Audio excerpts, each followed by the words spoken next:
नायक भूमिका और खलनायक भूमिका ता भीतर किसी आपन को असुविधा सृष्टि हेनी तो सेतबेलर चलचित्र वर्तमान चलचित्र चलचित्र प्रति भी लोकंकर आग्रह धीरे धीरे कमिलानी यार कारण कौन है रियल लाइफ और रियल लाइफ या भीतर किसी प्रभेद आपन कोन केमती मेंटेन कर तो अभिनेता रु नेता केमती कोन तो कटकर अवस्था वर्तमान केमिति अछि दीर्घ कार्यक्रम को आगु नबा पूर्व गोटे डायलॉग आपन को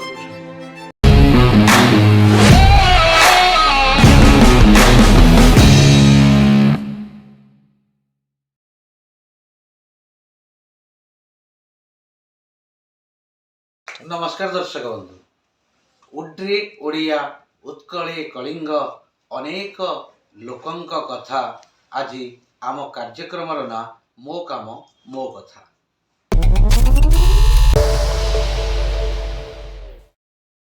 हाँ दर्शक बंधु आज आम कार्यक्रम मो काम मो कथा रे आमे जो अतिथि को पाइछु से आम समस्तंकर प्रिय ओडिशा चलचित्र जगतर जड़े सुदक्ष नायक केतेबेले से मध्य खलनायक भूमिका देखा दियंती केतेबेले नायक भूमिका तो केतेबेले पुणी हास्य मध्य करि आसंती एवं जड़े सुदक्ष आंकर भाव में से परिचित दिने से अभिनेता वर्तमान से नेता हेबाकु जाउछंती अभिनेता रो नेता बाल्यकाल रो अभिनेता से आम समस्तंक हृदय जिणी पारिथिबा जड़े सुदक्ष नेता से हृदय नेता राजनैतिक नेता आग को सी हेबे सी आउ केही नुहंती आम समस्तंकर प्रिय आपण माने जहां को प्रथमे देखिथिले सावित्री चलचित्र माध्यम रे श्रीजुक्त श्रीतम दास नमस्कार स्वागत करिवा तंकु आज आम कार्यक्रम माध्यम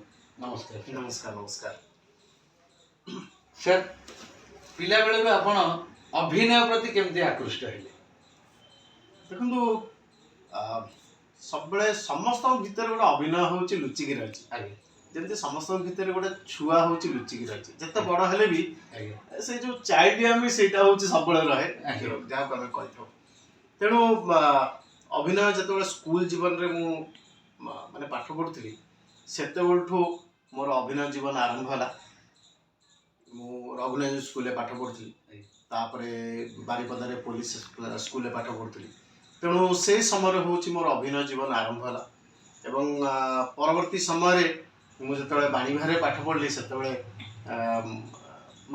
अभिनय करुली एवं ख्राइस्ट कॉलेज मुझे ड्रामाटिक सेक्रेटरी हेली से अभिनय करी गीत गाउली एवं ऑल ओडिशा गोटे गीत कंपटीशन था से मुझे थर कृतकार्य फास्ट तेणु अभिनय एवं कला संस्कृति परंपरा ता सहित जोड़ी रहा मत छोट बड़ू भल लगुला कारण ओडिशा गोटे कलार माटी तेणु या सहित छोट बड़ू मुझे देखे आम घर पाखे अक्षय महांती ग्रेट अक्षय महांती घर सेमती बहुत बड़ बड़ आर्टिस्ट मान घर जेहेतु आम घर पाखे बाबी अजा घर तेणु तांकु देखिकी मोर छोट बड़ इच्छा थिला जेहेतु ख्राइस्ट कॉलेज पाठ पढ़ुली से ख्राइस्ट घर सामने थिला तेणु सब छोट बड़ जो देखुली हेमंत दास को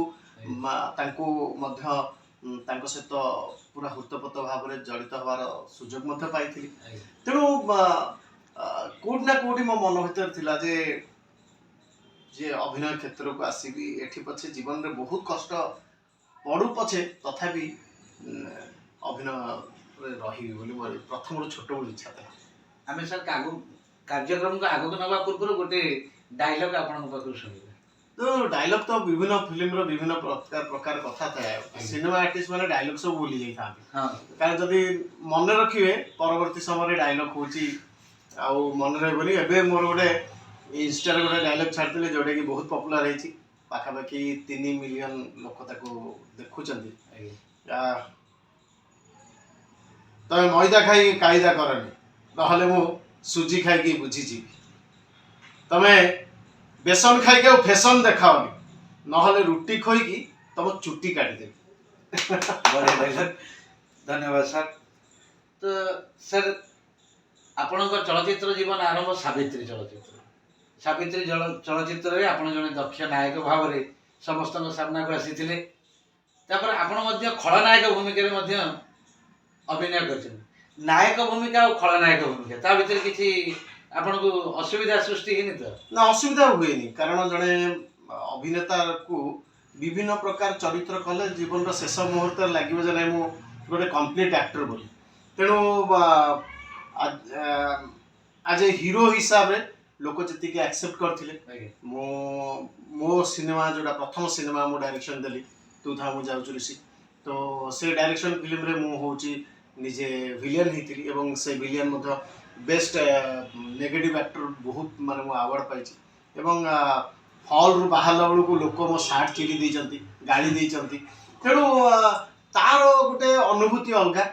ଲୋକମାନେ ଭଲ ପାଇକି ଯୋଉ ହିରୋ ହେଲା ବେଳକୁ ସାବିତ୍ରୀ, ଜୀବନ ସାଥୀ, ରାମ ଲକ୍ଷ୍ମଣ, ଲକ୍ଷ୍ମୀ ପ୍ରତିମା, ଏସବୁ ସିନେମାରେ ଆମେ ଯେତେବେଳେ ପ୍ରିମିୟର ଶୋକୁ ଯାଉ ଲୋକମାନେ ଛୁଇଁବା ଏବଂ ଯୋଉ ଭଲ ପାଇକି ଟେକି ନେବା ତା ଭିତରେ ଆମ ସାର୍ଟ ଫାର୍ଟ ସବୁ ଚିରି ଯାଉଥିଲା। ସେ ଯୋଉ ଭଲ ପାଇବା ମଧ୍ୟ ଆମେ ଦେଖିଛୁ ଏବଂ ସେତେବେଳେ ହଜାର ହଜାର ସଂଖ୍ୟାରେ ଲୋକ ମାନେ ପୁରା ରିକ୍ସାରେ କୁହନ୍ତୁ, ପୁରା ଟ୍ରାକ୍ଟରରେ ସବୁମାନେ ଯେମିତି ଲାଗିବ ଗୋଟେ ପଲିଟିକାଲ ମିଟିଂ ହଉଛି, ଯେମିତି ମାନେ ବିରାଟ ବଡ଼ କଥା ହଉଛି।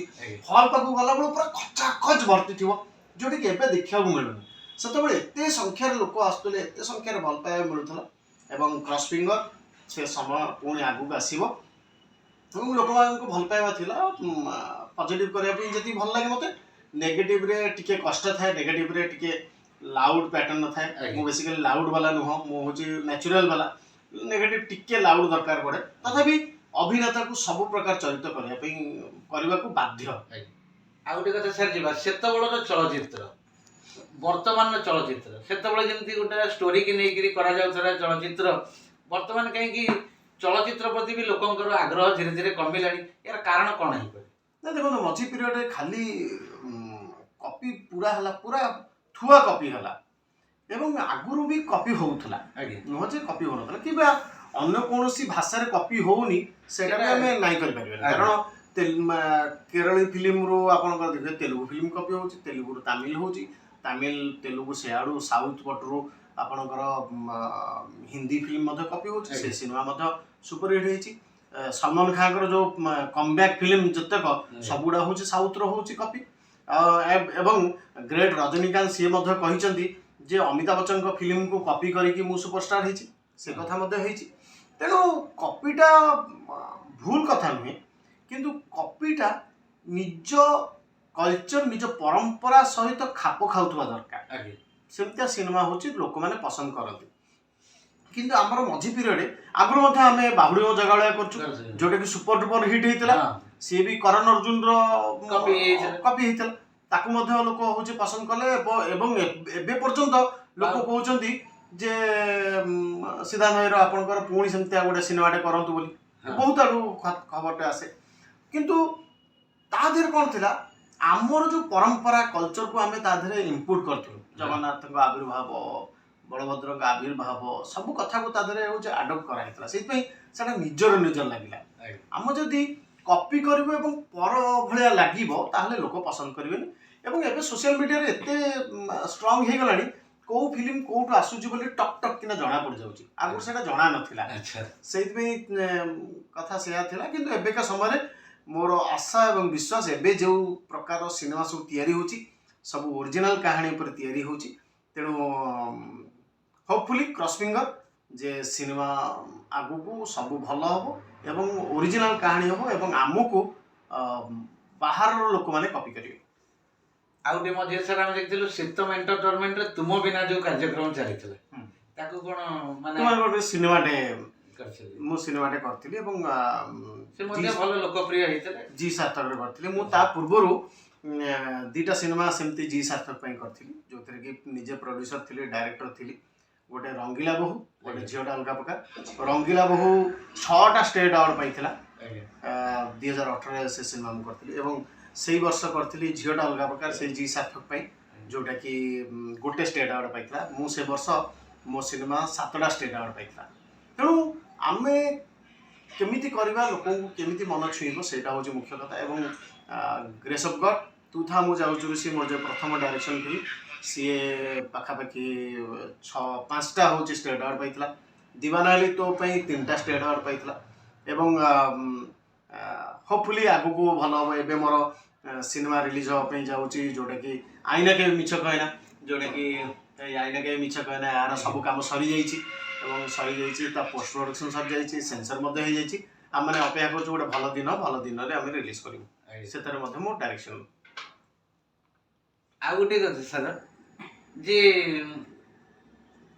रियल लाइफ आउ रियल लाइफ या भीतर किसी प्रभेद आपण कौन केमती मेंटेन करछंती केमती धरतु आड़े झील को स्कूल न हो साढ़े सुटिंग थी आड़े मैडम को कोटी नहीं जीवार थी एमती भी गाड़ी खाई निश्चित भाव बहुत बहुत गाड़ी निश्चित भाव गोटे मजा कथा कहूँ आगु मु ऑनेस्टली घरे कही दूसरी आज केत घर बाहर बेलू पचारे केत आज सुटिंग सर 6टा बेले सर से पर्यंत आम मैडम आमको डिस्टर्ब करेंगे 6टा परठू आ बसई देवे चलना फोन हाँ जदि सुटिंग न सरी भी असुविधा पड़जी तेणु परवर्ती समय मुझे गोटे प्लां कली आम घर कहदेनी है मो मिसेस को कह मुझे 6टा बेले जब सरियार थी मु घरे कहि मु राति 10टा बेले आसली जदि आगुरी पलैली सरीगला पलैली से ठीक अच्छे लेट जदि कहीदेवी 6टा बाजी 6टा बेले आज सरी जदि न आसिले असुविधा हो घंटे 2 घंटा 3 घंटा खंडे लेट्रे कहे ता भर जब मो सर जाए मो बाहर खटी फटी किसी ना मोर मु तेणु घरे ना सुटिंग ना कम यही 3टा जगह हूँ मोर ना मोर खटी कौटी का सहित बसवा कौन करे से मोर बिल्कुल न था आ गोटे सर जिते आप हिरोइन मान सहित रोल करते ये मैडम किसी रिएक्शन आसती तो नहीं मत रियल लाइफ एटा रियल लाइफ आगुरी मुझे कहूँ गोटे रियलिटी शो रे बसती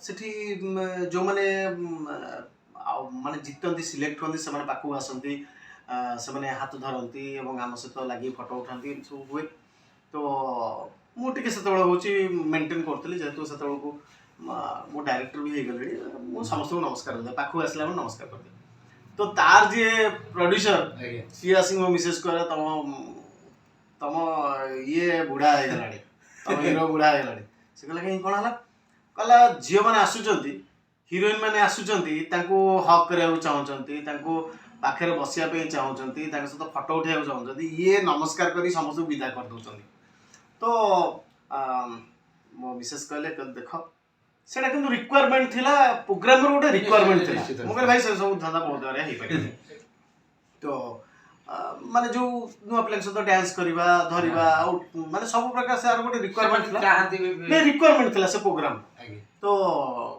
मो भाई कहले कहले जे देखो ऑन स्क्रीन तमरो जहा रिक्वायरमेंट अछि तमे कर किंतु ऑफ स्क्रीन रे गोटे फोन आसीबनी तार मु आज पर्यंत भी मेंटेन करछि जे ऑन स्क्रीन रे मोर जहा जहा स्क्रीन डिमांड करे से अनुसार मु होची करिया पे हम बाध्य कारण गोटे टॉम्बॉयटे हेतिबी किबा प्ले बॉयटे गोटे हेतिबी से हिसाब रे मोर का सहित मिसिबा का सहित का को माने टर्चर करवा का कोन करवा से गोटे पैटर्न ता थाए से पैटर्न ता को स्क्रीन ऊपर देखा जिवा दरकार हां लोक मान के नले आदृत होबा से चरित्र सहित से मिसि पारिबे तेणु जहा करया कथा मु करे एवं ऑफ स्क्रीन मु कहा को नंबर दिएनी कि काहाटो भी नंबर भी नहीं तेणु एटा मोर गोटे स्टैंडिंग रूल अछि एवं सब कंटेस्टेंट माने जानी चंती जे जो माने रियलिटी शो रे आसंती से माने मोठो नंबर मागंतीनी कि मु कहा को नंबर दिए तो ये थिला सर अभिनय जीवन अभिनेता रु वर्तमान आपण जने आग धाड़ी नेता हेबाकु जाउछंती एवं बीजेपी रो मध्य आपण मेयर प्रार्थी भाव रे ठिया हेथिले तो अभिनेता रु नेता केमती कोन माने आसिला चिंताधारा देखो मु जतबे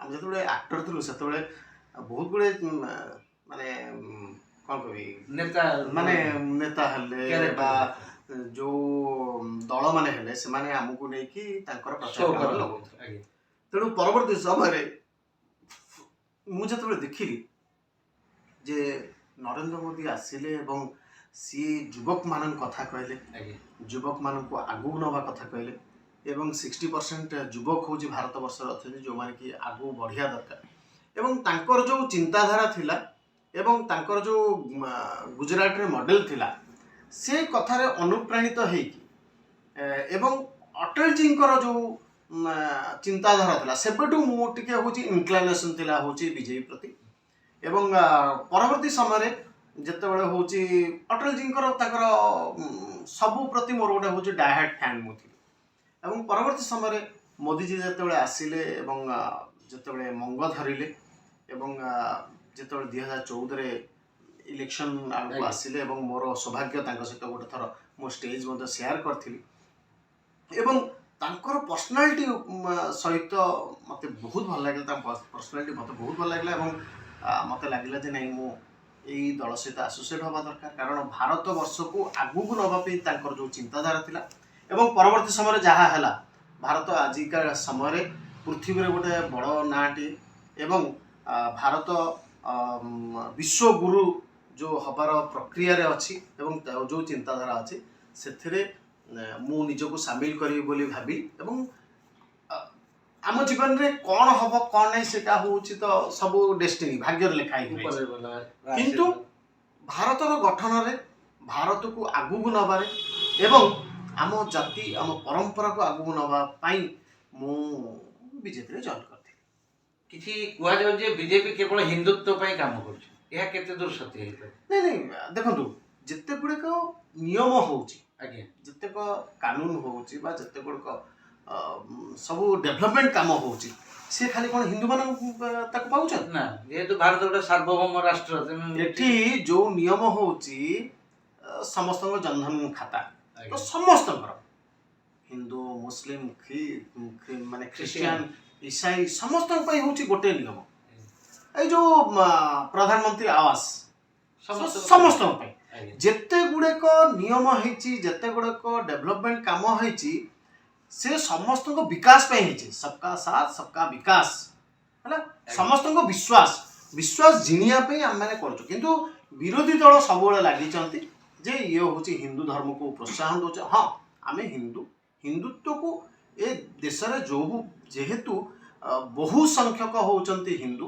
ତେଣୁ ଯେତେବେଳେ ଆମର ବିଭାଜନ ହେଲା ସେଇ ବେସ୍ରେ ବିଭାଜନ ହେଇଥିଲା ପାକିସ୍ତାନରେ ମୁସଲିମ ମାନେ ରହିବେ ପରବର୍ତ୍ତୀ ସମୟରେ ଆମେ ହେଉଛି ସର୍ବଭୌମତ୍ୱ ଆମେ ସମସ୍ତେ ମିଶିକି ରହିବୁ ବୋଲି ଏହା ଡିସାଇଡ୍ ହେଇଥିଲା ତେଣୁ ସମସ୍ତଙ୍କୁ ନେଇକି ମୋଦିଜୀ ଆଗକୁ ବଢ଼ୁଛନ୍ତି ଏବଂ ମୁଁ ଯାହା ଦେଖୁଛି ବାହାରେ ଯେଉଁମାନେ ମୁସଲିମ ମାନେ ଅଛନ୍ତି ହିନ୍ଦୁମାନେ ଅଛନ୍ତି ସେଠି ତ ସେମାନଙ୍କର ବହୁତ ରେସ୍ପେକ୍ଟ ବଢ଼ିଛି ମୋର ଯେଉଁ ସାଙ୍ଗମାନେ ବାହାରେ ଅଛନ୍ତି ମାନେ ଇଣ୍ଡିଆନ କହିଲା ବେଳକୁ ତାଙ୍କର ଚେକିଂ ଫେକିଂ କିଛି ହେଉନି ଯେଉଁଠିକି ପାକିସ୍ତାନୀ ବାଂଲାଦେଶ ଏମାନଙ୍କର ଏତେ ଚେକିଂ ହୁଏ ତାଙ୍କୁ ଲୋକମାନେ ଏତେ ଖରାପ ଭାବନ୍ତି ବଟ୍ ଜଣେ ଇଣ୍ଡିଆନ କହିଦେଲେ ଏବେକା ସମୟରେ ଏତେ ରେସ୍ପେକ୍ଟ ବଢ଼ିଛି ସେଇଟା ତ ବଡ଼ କଥା ନିଶ୍ଚିତ କଥା ତେଣୁ ମୁଖ୍ୟ କଥା ହେଲା ଯେ ତାର ମୋର ମୂଳ ମନ୍ତ୍ର ହେଲା ଯେ ଭାରତ ଗଠନରେ ଯେଉଁ ଯିଏ କାମ କରିବ ମୁଁ ତା ସହିତ ହେଉଛି ସବୁବେଳେ ରହିବି।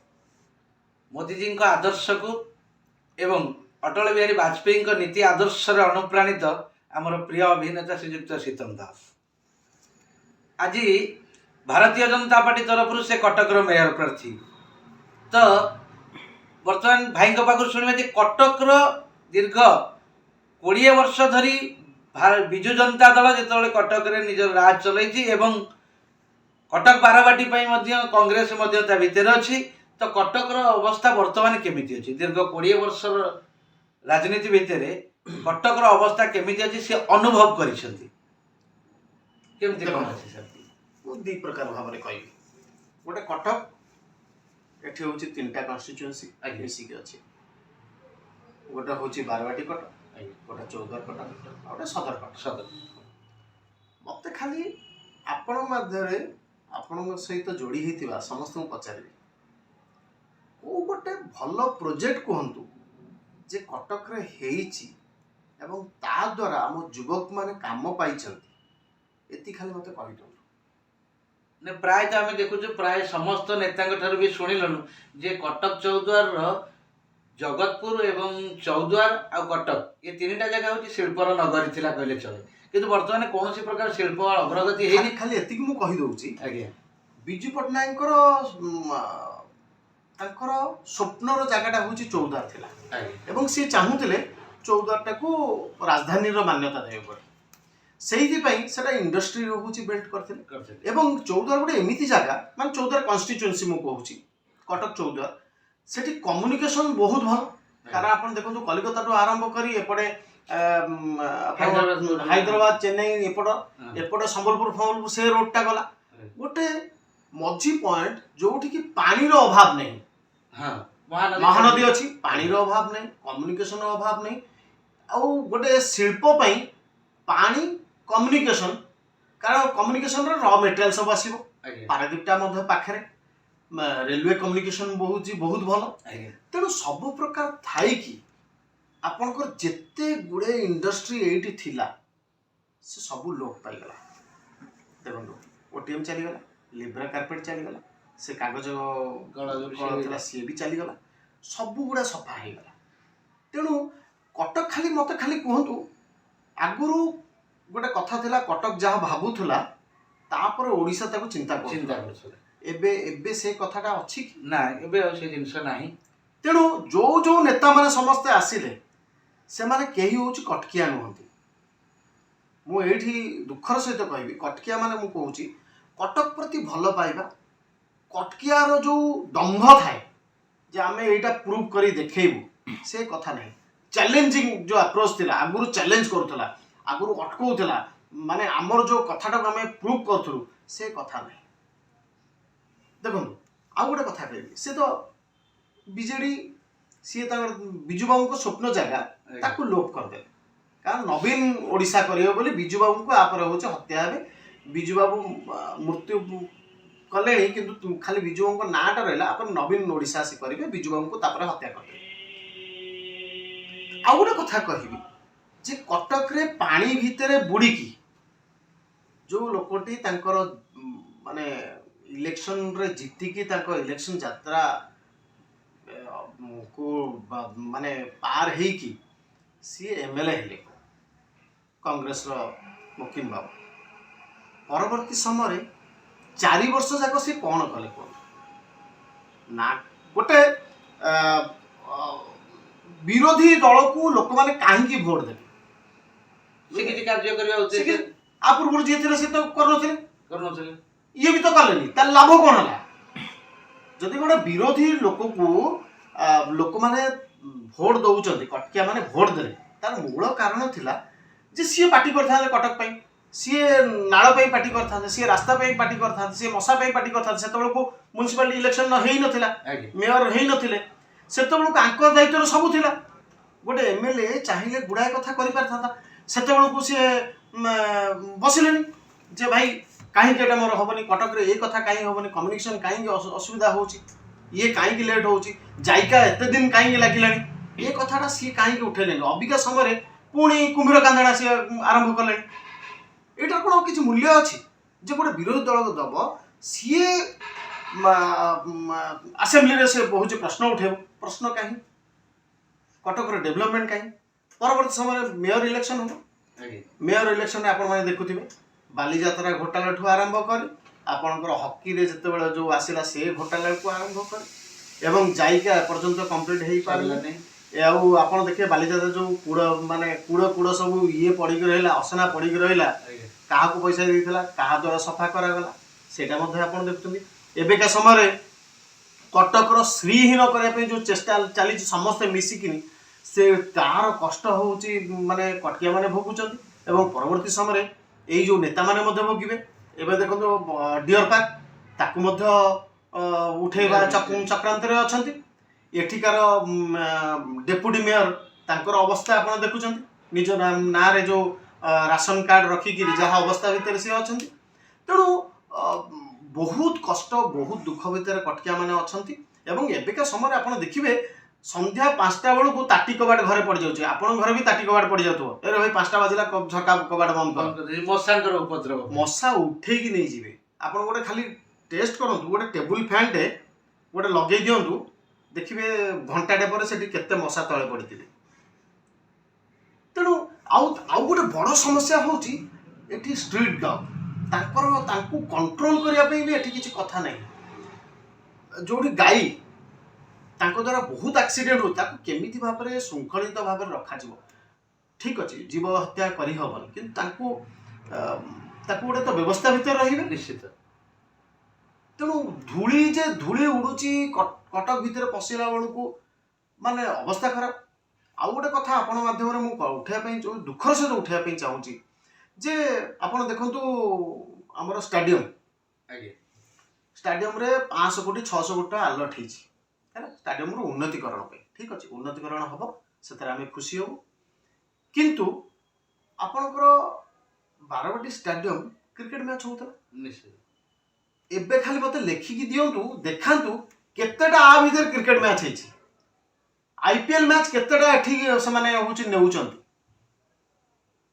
से कथा ही पारुची तेणु बारवाटी स्टाडियम गोटे भारत वर्ष गोटे बड़ कथाटे भल स्टाडियम समस्त कहते कि मैच पूरा बंद होगा अवस्था है आपड़ देखु इंडोर स्टाडियम है इंडोर स्टाडियम रे एठी प्रेसिडेंट आसिले एठी हमर अमित शाह आसिले ऊपर जाइकिना आज देखु ऊपर होची जरी पड़ी रही तेणु कौन सी कथारे एठी ठीक ठिकाना नहीं समस्ते केमिति खाई खोल करेंगे एटा होची प्रक्रिया आउ युव सेना करिवार मुख्य उद्देश्य है युवक मानू काम दे पारु नाहांती युवक माने एबे बाहर को दादन खटिया पे जाउछथि जो कटक चौद्वार एपट जो इंडस्ट्रियल बेल्ट थिला आगुर लोक माने बाहर आसुथिले एठी चाकरी करिया पे एबे एठिका लोक माने जाउछथि बाहर को चाकरी दादन खटिया पे हाँ आज्ञा दिन थिला बायुमुंडी कष्ट एवं अंतरर वेदना ए कटक पई कांदी थिला आज मध्य सेमती जे प्रकृत रे कटक को भल पाउथिबा प्रकृत कटकिया श्रीजुक्त सीतम दास तांको मन भितर थिबा अंतर भितर थिबा कोह को एवं दुख को से आज आम सामने प्रकाश करुछन्ति समग्र ओडिशावासी मध्य एक कथा देखिबा दरकार जो कटक जिने समग्र ओडिशार राजधानी भाव में परिचित थिला से कटकर दुख आज सी आम आगे कहते आउ गोटे कथा जी भाई जे जदि आपण आगामी दिन में निर्वाचन आसूची पुणी 2024 निर्वाचन तो आपण को बीजेपी दल रु कौन प्रकार प्रचार पर दायित्व दि गला कि आपण हारिला परे कटक मेयर प्रार्थी है बर्तमान कटक किसी लोक सहित संश्लिष्ट हो कौन कार्यक्रम कहीं आगक जाऊना देखो बहुत गुड़े कम आम स्टेट हूँ दरकार पड़े तेणु से कम आम लगिचु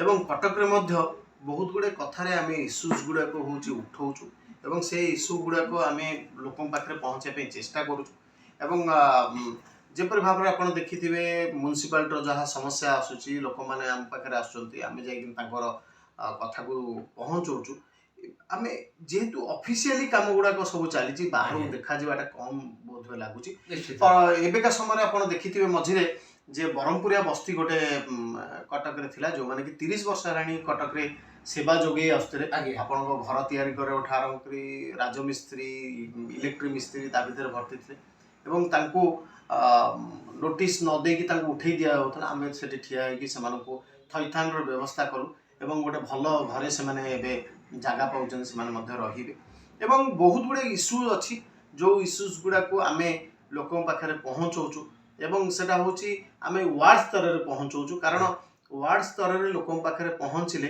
से कथार मान्यता रहउची आमे खाली बाहर आसिकी मीडिया सामने रे गपीबा एवं मझी पीरियड आमे देखिथिलु जो खोला नाळ सब थिला ताहादे लोक माने पड़ी जिबा पई पडुथिले एवं बहुत लोकंकर आंठू गंठी खंडिया हेची एवं रास्ता घाटर अवस्था तो माने दुर्गा पूजा पूर्व जहा अवस्था थिला जायका आ गोटे बड़ कथा होची जायका इलेक्ट्रिक डिपार्टमेंट ये सबूर कोऑर्डिनेशन म्युनिसिपालिटी सहित बिल्कुल नहीं आज आसिकिना जड़े रास्ता तैयारी कर दौचे दिन आप देखिए आप घर पाखे जाकि आसिक खोली देइथो ता 3 दिन पर इलेक्ट्रिक लाइन पशिया सी खोली देइथो तापर गैस वाला आसिक आउ गोटे लाइन खोली देइथो तेणु आउ देखिए आउ गोटे बहुत कष्ट कथा आप जोड़ी ठिया कि ऊपर को अने देवे ऊपर खाली हूँ जाली मार सब तार ताले एते गुड़े तार को जदि समष्टि कर गोटे पाइप रे रखी दियंते ताहले गोटे सुंदर देखा निश्चित गोटे पाइप भीतर सब गुड़ा रहिला माने गोटे पाइप लगा नने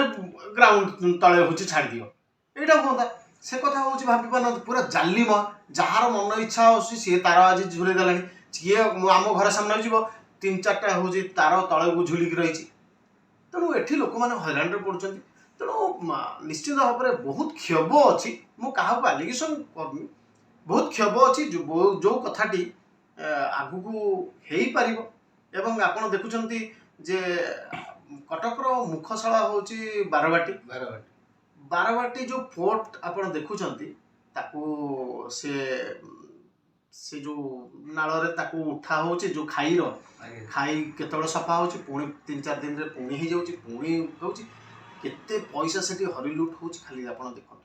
କିଏ କେଉଁଠି ବନ୍ଦ କରିଦେଲାଣି, କେଉଁଠି ରାସ୍ତା ହେଇଗଲାଣି, ମାନେ ପୁରା ହରିଲୁଟ୍ ସଂସ୍ଥା ଏଠି ଚାଲିଛି।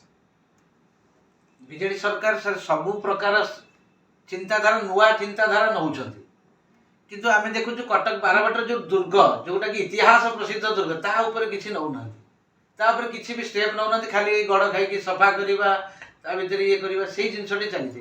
କିନ୍ତୁ ୟା ଉପରେ ଆପଣ କ'ଣ କହିବେ ଯେ ଦୁର୍ଗକୁ ପୁଣି ପୁନରାବୃତ୍ତି ବା ପୁନଃକରଣ କରାଯାଇକି ଲୋକମାନଙ୍କୁ ଆକୃଷ୍ଟ କରାଯାଉ, ନା ଅଲଗା ଆଡ଼େ ପଇସା ଖର୍ଚ୍ଚ କରାଯାଉ?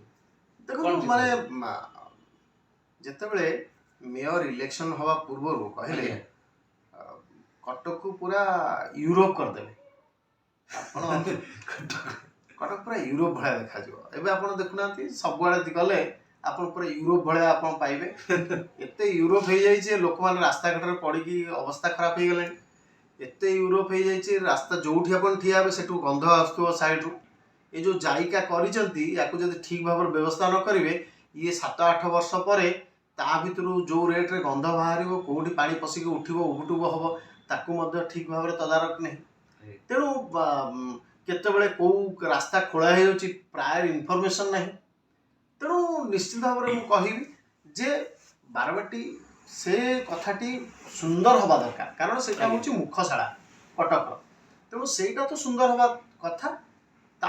ତତ୍ସହିତ ଯାହା ଯାହା ମୌଳିକ କଥା ଅଛି, ମାନେ ମ୍ୟୁନିସିପାଲିଟିର ଯାହା ମୌଳିକ କଥା ଅଛି, ମଶା, ରାସ୍ତାଘାଟର ମରାମତି ଏବଂ ଯେଉଁ କୁକୁର ମାନେ ଯେଉଁ ପଶୁମାନଙ୍କୁ ଗୋରୁ ଗାଈ ବୁଲା କୁକୁର ସେମାନଙ୍କୁ ନିୟନ୍ତ୍ରଣକୁ ଆଣିବା ଏବଂ ଇଲେକ୍ଟ୍ରିକ୍ ଠାରୁ ଆରମ୍ଭ କରି ପାଣି ଡିପାର୍ଟମେଣ୍ଟରୁ ଆରମ୍ଭ କରି ଜାଇକା ଠାରୁ ଆରମ୍ଭ କରି ସମସ୍ତଙ୍କ ଗୋଟେ କୋଅର୍ଡିନେସନ୍ ହେଇକି ରହିବା, ଯେଉଁଟାକି ବର୍ତ୍ତମାନ ସରକାରରେ ବି ଦେଖାଯାଉ। ତାହେଲେ ଏଠି ମ୍ୟୁନିସିପାଲିଟି କ'ଣ କରୁଛି, ପୂର୍ବରୁ କ'ଣ ଅସୁବିଧା ଥିଲା, ଏବେ କ'ଣ ସୁବିଧା ହେଇଗଲା। ଯଦି ମେୟର ନଥିଲା ବେଳେ ଯଦି ଏଇ ଅସୁବିଧା ସମସ୍ତଙ୍କର ଥିଲା, ତାହେଲେ ମେୟର ହେଲା ପରେ କ'ଣ ସୁବିଧା ହେଇଗଲା, ସେ ସୁବିଧାଟା ଦେଖିବା ଦରକାର। ଏବଂ ଆପଣ ଦେଖିଥିବେ ବାଲିଯାତ୍ରା ଯେତେବେଳେ ଏଇ ଯେଉଁ କଲେକ୍ଟର ଆସିଲେ କହିଲେ 5 କୋଟି ଆଦାୟ କରିକି ମୁଁ 3 କୋଟି ଖର୍ଚ୍ଚ କରିକି ଆଉ 2 କୋଟି ଖାଇବିନି ବୋଲି କହିଲେ, ତା ମାନେ ହେଉଛି ଆଗରୁ 2 କୋଟି ଖାଉଥିଲେ। ଏ କଥା ହେଉଛି ପ୍ରୁଭ୍ ହେଇଗଲା ତାଙ୍କ କଥା। ନିଶ୍ଚିତ ଭାବରେ ଏଇଟା 2 କୋଟି ସେମାନେ ଖାଉଥିଲେ, 3 କୋଟି ଖର୍ଚ୍ଚ କରୁଥିଲେ। ଏଇଆ ହେଉଛି କଥା, ସବୁ ମିଳି ବାଣ୍ଟିକି ଖାଉଥିଲେ। ଆଉ ଗୋଟେ କଥା ହେଉଛି ମ୍ୟୁନିସିପାଲିଟିରେ ଯେଉଁମାନେ ସବୁ ଅବିକା କାମ ଧରିଛନ୍ତି, ମାନେ ଟେଣ୍ଡର ସବୁ ପାଇଛନ୍ତି, ସେମାନେ ସବୁ ଇଣ୍ଡିଭିଜୁଆଲି ସେମାନେ ବ୍ଲାକ୍ ଲିଷ୍ଟେଡ୍। ସେମାନେ ମିଶିକି ଗୋଟେ ସଂସ୍ଥାଟେ କରିଦେବେ, ସେ ବ୍ଲାକ୍ ଲିଷ୍ଟେଡ୍। ଯଦି ଗୋଟେ ସଂସ୍ଥା ବ୍ଲାକ୍ ଲିଷ୍ଟେଡ୍ ହେଇଗଲା, ପୁଣି ଇଣ୍ଡିଭିଜୁଆଲ କେମିତି ଭଦ୍ରଲୋକ ହେଇଗଲେ ତାର ଯେଉଁ ମାଲିକମାନେ। ତେଣୁ ଏମିତି ବହୁତ ସମସ୍ୟା ଅଛି, ବହୁତ କଥା ଅଛି, ତାକୁ ଜନସାଧାରଣ ଜାଣିବା ଦରକାର। ଏବଂ ମୁଁ ତ କହିବି ଆମେରିକା ଭଳି ମାନେ ରାଷ୍ଟ୍ରରେ, ଯେଉଁ ରାଷ୍ଟ୍ର ଯେତେ ଉନ୍ନତି ହେଇଛି ତାର ଇଲେକ୍ସନ ପ୍ରୋସିଡିଂ ହେଉଛି ସେତିକି ହେଉଛି ଷ୍ଟ୍ରଙ୍ଗ ହେଇଛି। ସେଠି 2 ବର୍ଷରେ ଥରେ, ମାନେ 2ଟା ଟର୍ମରେ ଥରେ ହେଉଛି ଚେଞ୍ଜ ହେଇଯାଆନ୍ତି ହେଲା। ଏଠି ଓଡ଼ିଶାର ଯେଉଁ ଦୀର୍ଘ ବର୍ଷ ହେଲାଣି ଗୋଟିଏ ସରକାର ରହୁଛି, ତେଣୁ ଲୋକମାନଙ୍କ ପାଖରେ ଆଉ ଅପସନ୍ ରଖୁନାହାନ୍ତି ଯେ ଭାଇ କ'ଣ ନୂଆ ହେଇପାରିବ। ସେ କଥା ମଧ୍ୟ ହେଉଛି ଜାଣିବା ଦରକାର। ଗୋଟେ ନୂଆ ଲୋକଟା ଆସିଲେ ନୂଆ କଥାଟେ କରିବ, ନିଶ୍ଚିତ ଏଇଟା ହେଉଛି କଥା। ଆମେ ଚାହୁଁଛୁ ଓଡ଼ିଶାର ଯୁବକମାନେ ଭଲ କାମ ପାଆନ୍ତୁ, ଚାକିରି ପାଆନ୍ତୁ, ଓଡ଼ିଶାର ଉନ୍ନତି ହେଉ। କାରଣ ଓଡ଼ିଶାରେ ଯେତିକି ମାଇନିଂ ସବୁ ଅଛି, କୁଆଡ଼େ ଓଡ଼ିଶା ହେଉଛି ଗୁଜରାଟକୁ କାଟିକି କୁଆଡ଼େ ଆଗକୁ ଯାଆନ୍ତା। ଯାହାକି ଆମର ନରେନ୍ଦ୍ର ମୋଦି କହିଥିଲେ ପୂର୍ବରୁ ଉଦୟ ହେଲେ ପୂର୍ବ ଉଦୟ ହେବ। ଆମ ପାଖରେ ଏତେ ମିନେରାଲ୍ସ ଅଛି, ପାଣି ଅଛି, ସବୁ ପ୍ରକାର କଥା ଅଛି, ଆମେ କୁଆଡ଼େ ପହଞ୍ଚାନ୍ତେ। ଆମ ଲୋକମାନେ ଯାଉଛନ୍ତି ଦାଦନ ଖଟିବାକୁ। ତେଣୁ ବହୁତ ଦୁଃଖ କଥା, କଷ୍ଟ କଥା। ତେଣୁ ପରିବର୍ତ୍ତନ ନିହାତି ଦରକାର। ଜନତା ଜାଗିଲେ ନିଶ୍ଚୟ ଭାବରେ ପରିବର୍ତ୍ତନ ହେବ, ସାର୍ଙ୍କ କହିବା କଥା। ତ ଆଉ ଗୋଟିଏ କଥା ସାର୍, ଆମେ ଦେଖିଛେ ଯେ ଦିଲ୍ଲୀ ବର୍ତ୍ତମାନ ସମ୍ପୂର୍ଣ୍ଣ ଭାବରେ କିଛିଟା ବିଦ୍ୟୁତ ଶୁଳ୍କ ଛାଡ଼ କରିଛି, କିନ୍ତୁ ଓଡ଼ିଶାରେ ଏହାର ଉତ୍ପାଦନ ଥାଇ ମଧ୍ୟ ଓଡ଼ିଶାରେ ଏମିତି ଟାଟା ପାୱାର ଯେଉଁଭଳି ଭାବରେ ଶୁଳ୍କ ବଢ଼େଇ ଚାଲିଛି ଏହା ଉପରେ କ'ଣ କହିବେ? ନିଶ୍ଚିତ ଭାବରେ କଷ୍ଟ କଥା। ମୋର ପର୍ସନାଲ ଏକ୍ସପିରିଏନ୍ସ ହେଉଛି ଆଗରୁ ଯେତେବେଳେ ଟାଟା ପାୱାର ନଥିଲା ଆମର ବିଲ୍ ପାଖାପାଖି ଘରେ ହେଉଛି ମାନେ ମୁଁ ମୋ କଥା କହୁଛି ଯେ 3000 ପାଖାପାଖି ଆସୁଥିଲା। ଏବେ ସେଟା ହେଉଛି 6000 ହେଇଗଲାଣି। 6000 କ'ଣ ମଝିରେ ମଝିରେ 8000 ହେଇଯାଉଛି। ଆମ ଟୋଟାଲ ଘରୁ ଗୋଟେ 15000 16000 ଟଙ୍କା ହେଉଛି। ଆଉ ଆଗରୁ ସେଟା ହେଉଛି 6-7 ହଜାର ଟଙ୍କା ହେଉଥିଲା। ଏଇଟା ମୋ କଥା ମୁଁ କହୁଛି ମାନେ ଏଇଟା ପ୍ରତ୍ୟେକ ଘର କଥା କହୁଛି। ପ୍ରତ୍ୟେକ ଘରେ ଇଲେକ୍ଟ୍ରିର ଅବସ୍ଥା ଅବିକା ସେଇଆ ଅଛି। କାହିଁକି ମାନେ ସେମିତି କ'ଣ ବହୁତ ପାୱାର ଆମକୁ ଦେଇ ଦେଉଛନ୍ତି ସେ କଥା ବି ତ ନାହିଁ ନା ମାନେ ଅଘୋଷିତ ବିଦ୍ୟୁତ କାଟ ତ ମ୍ୟାକ୍ସିମମ୍ ଟାଇମରେ ହେଉଛି। ଆପଣ ସେଇଟା ଚାଲିଛି ଅବିକା ସମୟରେ ଚାଲି ଶୀତ ଦିନେ ବି ଅଘୋଷିତ ବିଦ୍ୟୁତ କାଟ କରିଦେଉଛନ୍ତି ମାନେ ଶୀତ ଦିନେ ଯୋଉଠି ଦରକାର ନାହିଁ। ତେଣୁ ନିଶ୍ଚିତ ଭାବରେ ମୁଁ କହିବି କାହାର କାହା ଉପରେ କଣ୍ଟ୍ରୋଲ ନାହିଁ। ଯେଝା ଯେଝା ମାରିବାଟି ଚାଲିଛନ୍ତି। ଆପଣ ଦେଖନ୍ତୁ କଟକରେ ବଡ଼ ମେଡିକାଲ ଅଛି ତାପରେ ପୁରା ଓଡ଼ିଶା ଯାକ ଲୋକ ହେଉଛି ଆଗରୁ ଡିପେଣ୍ଡ କରୁଥିଲେ ଅବିକା ମଧ୍ୟ ଡିପେଣ୍ଡ ଏବେ ବି କରୁଛନ୍ତି। ଏଠି ଭଲ ଡକ୍ଟର ମାନେ ଅଛନ୍ତି ବହୁତ କଥା ଅଛି। ଏଠି ଆପଣ ଦେଖିବେ ଗୋଟେ ଡିପାର୍ଟମେଣ୍ଟରେ ଲିଫ୍ଟ କାମ କରୁନଥିଲା ମାନେ ଆଠୁ ଆଉ ଆଶ୍ଚର୍ଯ୍ୟ କଥା ଦୁଃଖର କଥା ବି କିଛି ନାହିଁ। ଦୁଃଖର କଥା କିଛି ଅଛି ଯେ ଲୋକମାନଙ୍କୁ କାନ୍ଧରେ ବୋହି ବୋହିକି ତାଙ୍କ ନେଇକିନା ଯାଉଥିଲେ ଯେଉଁ ପେସେଣ୍ଟ ମାନଙ୍କୁ ଉପରକୁ ନେଇଯାଉଥିଲେ 4 ମହଲା ପର୍ଯ୍ୟନ୍ତ ନେଇଯାଉଥିଲେ ପେସେଣ୍ଟର କ'ଣ ଯଦି ହେଇଯିବ। ଏଠି ମଣିଷଙ୍କ ଜୀବନର କୌଣସି ମୂଲ୍ୟ ନାହିଁ। ଏବେ ଦେଖନ୍ତୁ ଆପଣ ଯୋଉଠି ଗୋଟେ ପ୍ରୋଜେକ୍ଟ ଚାଲିଥିବ ଯୋଉଠି ଆପଣ ହାତୀ ମାରି ଦିଅନ୍ତୁ ଯୋଉଠି ପ୍ରୋଜେକ୍ଟ ଚାଲିଥିବ ସେଠି କେହି ଗୋଟେ ଓଡ଼ିଆ ଲୋକ କାମ କରୁନଥିବେ। ଆପଣ ଲେଖିକି ରଖନ୍ତୁ ଜଗିଲା ବାଲା ନନ୍ ଓଡ଼ିଆ ତାମିଲ ହଉ କେରଳିଆନ ହଉ ଯାହା ବି ହଉ ଜଗିଲା ଲୋକ ହେଉଛି ନନ୍ ଓଡ଼ିଆ କାମ କଲା ଲୋକ ବି ନନ୍ ଓଡ଼ିଆ ଅଫିସର ବି ନନ୍ ଓଡ଼ିଆ କିଛି କିଛି ମୂଲିଆ ଯଦି ଥିବେ ଶ୍ରେଣୀର ଲୋକ ସେ ହେଉଛି ଓଡ଼ିଆ ଲୋକଙ୍କୁ ଖାଲି ଦେଖିବା ପାଇଁ ନେଉଛନ୍ତି। ନହେଲେ ମେସିନ୍ ଫେସିନ୍ ସବୁ ଗୁଡ଼ାକ ହେଉଛି ବାହାର। ଆପଣ ମେଡ଼ିକାଲ ଭିତରେ ଚାଲନ୍ତୁ ତାକୁ ମଧ୍ୟ ଦେଖିବେ। ଆପଣ ଏଇ ଯେଉଁ ପେଟାନାଳ କାମ ଚାଲିଛି ସେଠି ମଧ୍ୟ ଦେଖିବେ। ଆପଣଙ୍କର ଯେଉଁ ବସଷ୍ଟାଣ୍ଡ ଯେଉଁ ହେଲା ସେଠି ତ ତାର ଜଗୁଆଳି ପର୍ଯ୍ୟନ୍ତ ହେଉଛି ନନ୍ ଓଡ଼ିଆ ସବୁ ଥିଲେ। ତେଣୁ ଆମେ ପାର୍ଟି କରିବା ପରେ ତା ଦେହରେ କ'ଣ ଚେଞ୍ଜେସ୍ କ'ଣ ଆସିଛି କିନ୍ତୁ ଇଏ ହେଉଛି କଥା ଅବିକା ଅବସ୍ଥା। ତେଣୁ ଓଡ଼ିଶାଟା ଅବିକା ଓଡ଼ିଆଙ୍କର ନୁହଁ। ଓଡ଼ିଶାଟା ଅବିକା ନନ୍ ଓଡ଼ିଆ ମାନଙ୍କର। ଯିଏ ଯେତେ ବଙ୍କା ଟଙ୍କା ଓଡ଼ିଆ କହିପାରିଲା ତାକୁ ଓଡ଼ିଆ ଲୋକ ବେଶୀ ରେସ୍ପେକ୍ଟ ଦେଉଛନ୍ତି। ଯଦି ଜଣେ ମୁଁ ଦୁଃଖର ସହିତ କହିବି ଜଣେ ଯଦି ଶୁଦ୍ଧ ଓଡ଼ିଆ କହୁଛି ଭଲ ଓଡ଼ିଆ କହୁଛି ସେ ଲୋକକୁ ଲୋକମାନେ ହେଉଛି ଡିସକାର୍ଡ କରିଦେଉଛି। ଇଏ କ'ଣ କହିବ। ମୁଁ ଏଇ କଥାକୁ ଯଦି ବଙ୍କେଇ ଟଙ୍କେଇକି ନା ଆପଣ କରିବେ ଆସିବେ ଆପଣ ମାନଙ୍କ କଥା ବୁଝିବି ତାହେଲେ ମୁଁ ହେଉଛି ବହୁତ ଜ୍ଞାନୀ। ମାନେ ମୋ ଭଳିଆ ଜ୍ଞାନୀ ଲୋକ ପୃଥିବୀରେ କେହି ନାହାନ୍ତି। ମୁଁ ଯଦି ବଙ୍କେଇ ଟଙ୍କେଇ ଓଡ଼ିଆ କହିବି ଦେଖନ୍ତୁ କେତେ ମାନେ ଖରାପ ସ୍ଥିତି ଆଡ଼କୁ ଯାଉଛି। ଯୋଉଠିକି ପୁରୀ ମନ୍ଦିରକୁ ଯେଉଁମାନେ କ'ଣ ହେଡ଼ାଖିଆ ମାନଙ୍କୁ ପ୍ରବେଶ ନଥିଲା ବୁଝିପାରିଲେ। ଯେଉଁମାନେ ଗୋମାତାକୁ ଖାଉଥିଲେ ସେଇ ଲୋକମାନଙ୍କୁ ପ୍ରବେଶ ନଥିଲା ତାକୁ ଆମେ ଆମ ଓଡ଼ିଆରେ ହେଡ଼ାଖିଆ ବୋଲି କୁହାହେଉଥିଲା। ଆପଣ ଦେଖିବେ ଜଣେ ମହିଳା ହେଡ଼ାଖିଆକୁ ନେଇକିନା ମନ୍ଦିର ଭିତରକୁ ପ୍ରବେଶ କରାଇଦେଲେ ଯୋଉଠିକି ଇନ୍ଦିରା ଗାନ୍ଧୀକୁ ମଧ୍ୟ ପ୍ରବେଶ କରାଇ ଦେଇନଥିଲେ ପୁରୀ ମନ୍ଦିରରେ। ତେଣୁ ସବୁ ପ୍ରକାର ଭାବରେ କଳୁଷିତ ହେବା ପାଇଁ ଯାଉଛି। ତେଣୁ ନିଶ୍ଚିତ ଭାବରେ ଦୁଃଖର ସହିତ କହିବି ଭାଇ ଆମ କଲଚର ଆମ ପରମ୍ପରା ଆମର ଭାଷା ୟା ସହିତ ଖେଳିବା ପାଇଁ ଚେଷ୍ଟା କରନ୍ତୁ ନାହିଁ। ଦୁଃଖର ସହିତ ମୁଁ କହିବି ଯେ ଆମ ପରମ୍ପରା ଆମ ପାଇଁ ଭଲ। ଆମେ ଆମ ଲୋକମାନେ କେତେ ଦୂର ପର୍ଯ୍ୟନ୍ତ ସଜାଗ ଅଛନ୍ତି ଆମ ପରମ୍ପରାକୁ ନେଇକି ଆମ ଭାଷାକୁ ନେଇକି। ଏ କଥାକୁ ଯେପର୍ଯ୍ୟନ୍ତ ଆମେମାନେ ନ ସାବ୍ୟସ୍ତ କରିଛୁ ସେ ପର୍ଯ୍ୟନ୍ତ ଆମ ଭାଷା ଆମ ଜାତି ଆଗକୁ ବଢ଼ିପାରିବନି। ମୁଁ ଏଠି ମନେ ପକାଇଦେବି ସମସ୍ତଙ୍କୁ ଯେ କଳିଙ୍ଗ ଯୋଦ୍ଧାମାନେ ପୁରା ଏତିକି କ୍ୟାପେବଲ୍ ଥିଲେ ପୃଥିବୀକୁ ଜୟ କରିବାର କ୍ୟାପେବଲ୍ ସେମାନଙ୍କ ପାଖରେ ଥିଲା। ଆମେମାନେ ଯୋଦ୍ଧା ଥିଲୁ।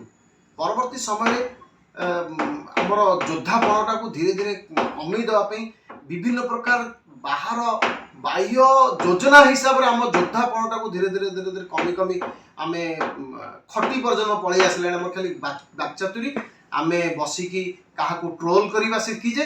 ଆମେ କିଏ ଗୋଟେ ଭଲ କାମ କଲେ 5ଟା ଲୋକ ଭଲ କହିଲେ 4ଟା ଲୋକ ତାକୁ ଖରାପ କହିବା ଘରେ ବସିକିନା କିନ୍ତୁ କିଛି କାମ କରିବାନି। ଏଇଟା ଅବିକା ହେଉଛି ଟ୍ରେଣ୍ଡ ଚାଲିଛି।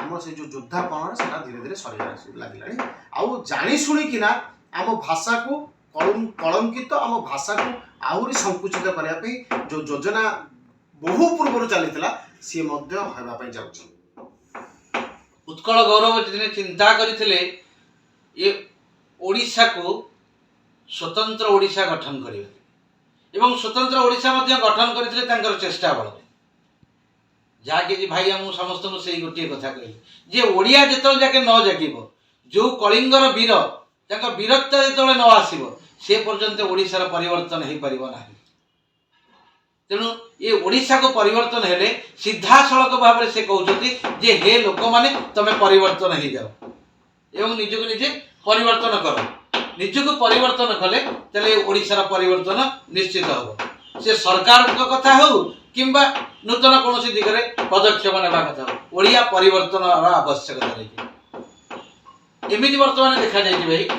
जे नवीन सरकार बर्तमान प्रत्येक स्कूल कॉलेज रे नुआ ओडिया ओ गोटे कौन लिखुंट एवं तले लिखा नवीन ओडिशा जे यार प्रकृत कौन यहाँ प्रकृत में पिला मानक आदि राजनीति शिखेबा दिगरे आग्रही ना नूतन युवक मान कर्म क्षेत्र में देवाई आग्रही ना ओडिशा को माने ध्वंस विध्वंस कर चिंताधारा देखो जो ओडिशा ओडिया भाषा को बचाई केते महापुरुष मानकर अवदान थिला जो कि मधुसूदन दास आगे से ओडिशा कुआडे चली गला से ओडिशा गलानी नवीन ओडिशा आसिला आगे नवीन ओडिशा रे कोन माने कोन पिला माने शिखिबे आपण देखंतु आगुरु जत्तेक अबिका भी देखंतु जत्तेक बड़ नेता सब दल हाथ मार दियंतु आगे एटी धर्मेंद्र भाई ठो आरंभ करी प्रताप जेना ठो आरंभ करी आपण जत्ते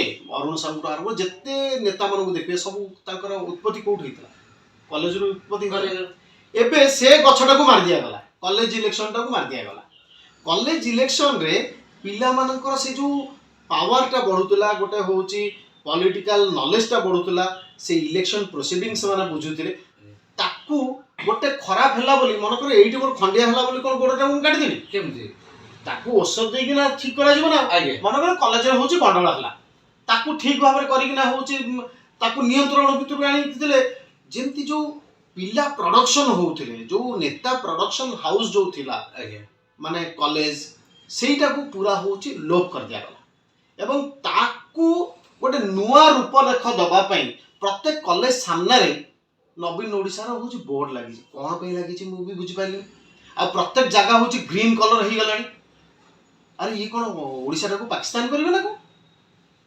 अरे आमर जो कलर आमर जो चिंताधारा से कथा को कुआड़े उड़े गला अब ये सब जगह देखिए हूँ ग्रीन कलर अरे भाई ग्रीन कलर हूँ पाकिस्तान हूँ ग्रीन कलर होता मान्यता आमर ये ग्रीन कलर कौन अरे तो संकटा संकटा हूँ सब धड़ा ना आगे संकटा कौटू ग्रीन आसो से कथा को गोटे छाड़ू एबे प्रत्येक कॉलेज ना देखा पड़े माने प्रत्येक कॉलेज सामने जो बोर्ड लगी जाइए नवीन ओडिशा बोर्ड सी कौन पे लगी कहीं लगी कौ उद्देश्य लगी से पिला मानक ऊपर कौन प्रभाव पड़ो से कथाटा को कहीं भावुना जे पिला माने सेठी जाउचंती पाठ पढ़िया पे एबे पिला मानकू पाठ पढ़िले सिना चाकरी मागिबे तांकू एमिति मूर्ख कर देबा जे परवर्ती समय समस्त मुलिया है कि दादन खटिया को बाहर जबे केही सिना चाला खेल सिना सरकार को बदले कौन करिवे पिला को तो चालाक करई दबानी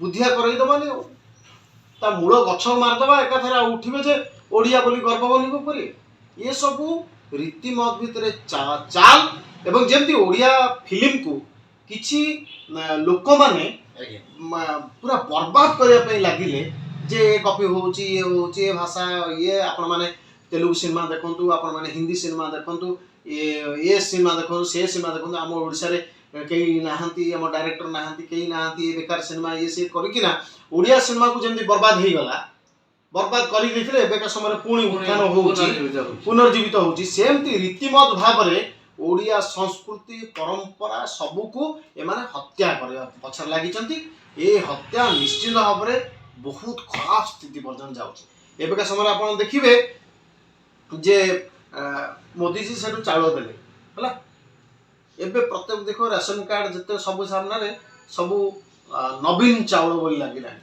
ନବୀନ ଚାଉଳ ନବୀନ ଚାଉଳ ଆରେ ଭାଇ କିଏ କିଏ ଦଉଛି ଇଏ ଏଠି ବାଣ୍ଟିଲା ବାଲା ଇଏ କହିବ ଯେ ହଉଛି ଆମେ ନବୀନ ଚାଉଳ କରିକି ଆମେ ବାଣ୍ଟୁଛୁ।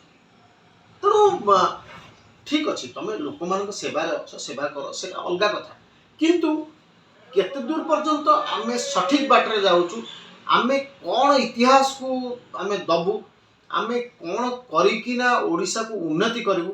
ଏମାନଙ୍କ ତ ପୁରା 20-22 ବର୍ଷ ପର୍ଯ୍ୟନ୍ତ କିଛି କରୁନଥିଲେ।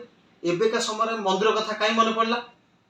ଅବିକା ରାମ ମନ୍ଦିର ସେଠି ପ୍ରତିଷ୍ଠା ହେଲା ବେଳକୁ ଏଠି ହଉଛି ଜଗନ୍ନାଥଙ୍କ କରିଡୋର ହଉଛି ପରିକ୍ରମା ତାକୁ ହଉଛି କରିବେ, ତାକୁ ଡିଷ୍ଟର୍ବ କରିବା ପାଇଁ ଇଏ ଲଢ଼େଇ ଠାକୁର ଭିତରେ ଲଢ଼େଇ, ରାମ ତମର ଜଗନ୍ନାଥ ହଉଛି ଆମର, ଏଇଆ କରିକି ଗୋଟେ ହଉଛି ଗୋଟେ ପ୍ଲାନ୍ ଚାଲିଛି। ରାମଙ୍କୁ ଆମଠାରୁ ଅଲଗା, ଓଡ଼ିଶାର ରାମ ନୁହନ୍ତି।